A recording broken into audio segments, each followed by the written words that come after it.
Police sticking to their story. Hemorrhaging and heart disease blamed for teens' death.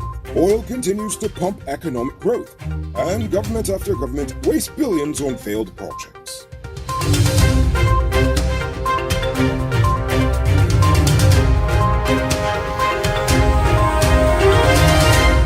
I'm Rico Bulford and welcome to tonight's edition of Uncut News.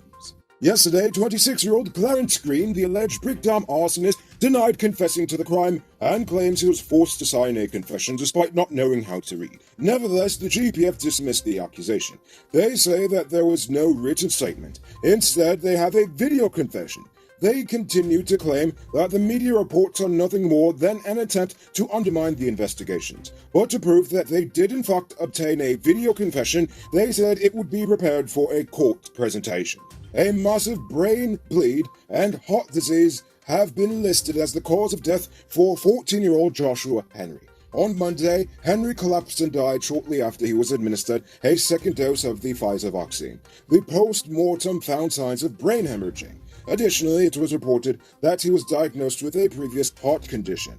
The Ministry of Health has launched a full investigation into the boy's death. Samples have been taken from his organs for additional examination abroad. Today, former police sergeant Colin Bailey and alleged hitman Colin Grant were charged with the August 30th, 2013 murder of Bailey's ex-girlfriend, Srimati Ramnaras. The two pleaded not guilty to the crime. A jury was empaneled to hear the case on October 12th. In 2013, Ramnaras was stabbed to death in her house, and it was suspected that she might have been murdered by persons close to her.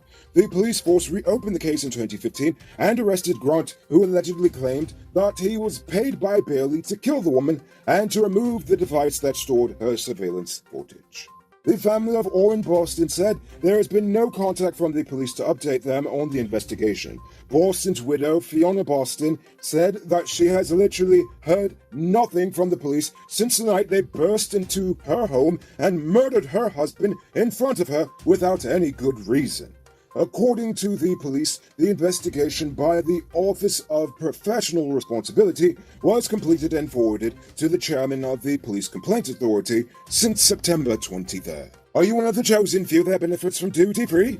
Good for you! Check out these amazing vehicles that just arrived at Best Buy Auto Sales. This 2016 Toyota Harrier Grand Sport Edition, this 2014 Range Rover Evoque, and this 2016 Lexus RX 200T are all on sale. They are all fully loaded and come with all modern features.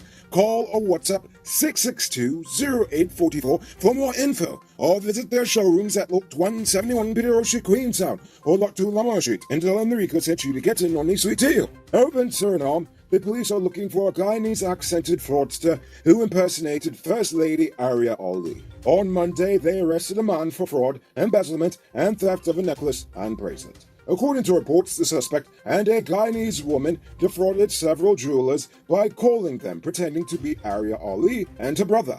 Last month, she and the male suspect showed up at the jewelry store in Paramaribo, Nord, and retrieved the bracelet and necklace from the window.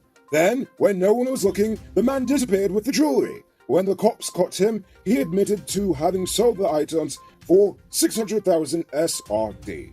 Work is underway to locate the so-called First Lady of Guyana. The Ministry of Public Works has announced that starting Monday, the 11th of October, the MB Sandaka will operate 3 times per week, being Monday, Wednesday, and Friday. The vessel is currently operating twice per week. Subject to a joint final inspection approval from regulatory maritime authorities, the Guyana Ferry will resume daily service on the 24th of October, 2021.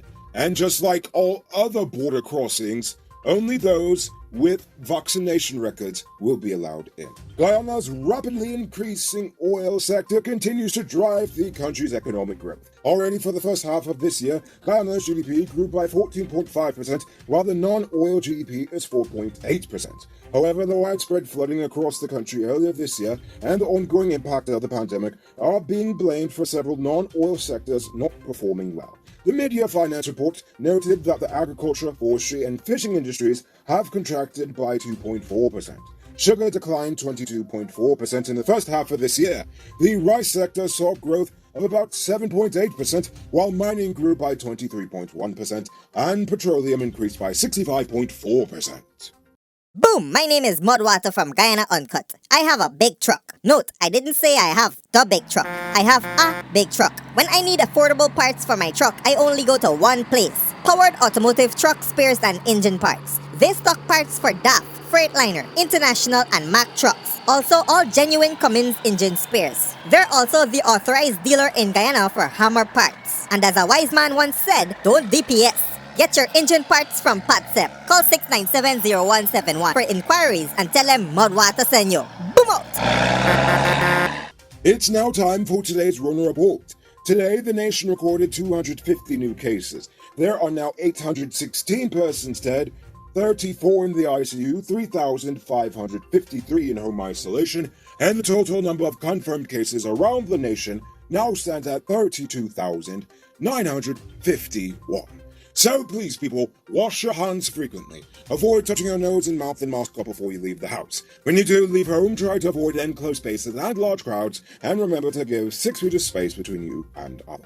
As for the vaccines, to date, 364,208, or 71% of adults, received their first dose, while 215,553, or 42%, are fully vaccinated. In terms of vaccination in children, 25,356, or 34.8%, received their first dose of the Pfizer vaccine, and 14,919, or 19.1%, are fully vaccinated. The Ministry of Health has procured an oxygen plant for the Rona View Hotel.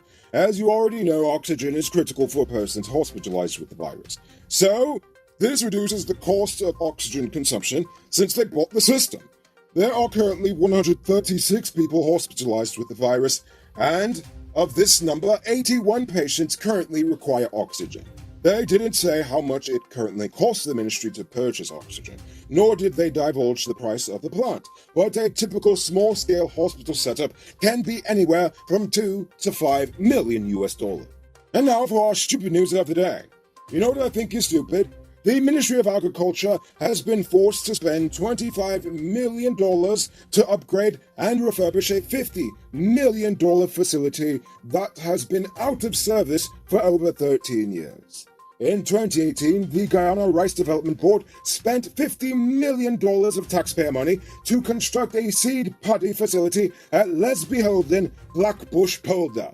The facility's modern equipment was supposed to help the nation double rice production by 2025, but it took a visit from the Agriculture Minister this year to reveal that the facility, for some strange reason, was never used, and because it sat there for so long, a multi-million-dollar reinvestment would be needed to bring it up and running. While they expect to finish that in the next 2 months, it boggles my mind to hear the sheer amount of taxpayer money that is wasted each year on projects that seemingly never achieve their goals. Despite this, no one in authority seems to ever take responsibility for their failures. It just gets pushed aside until it becomes the next person's problem.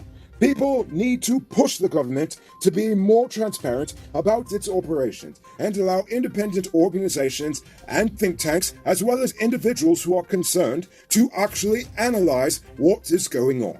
I am confident that once the public is allowed greater insight into how the state works, corruption will be far harder to get away with, because leaving things as they are currently is pretty stupid.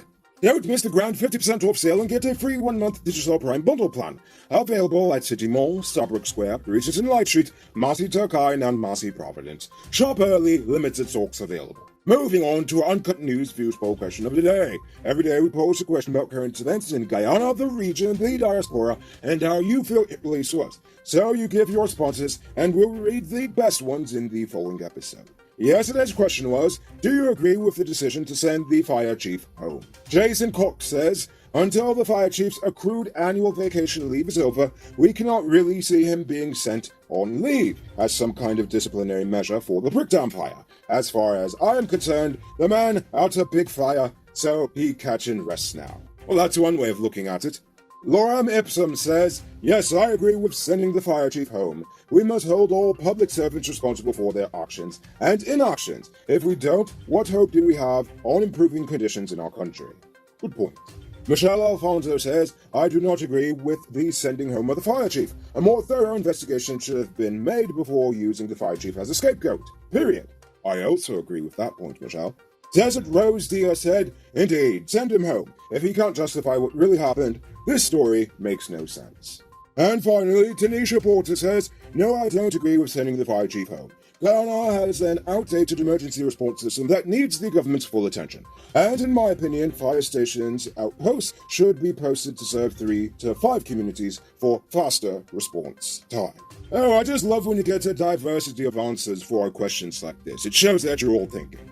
So for tonight's question, the oil economy is driving economic numbers, even if the average person cannot feel the economic effects. What can the government do to increase growth in the non-oil economy sectors?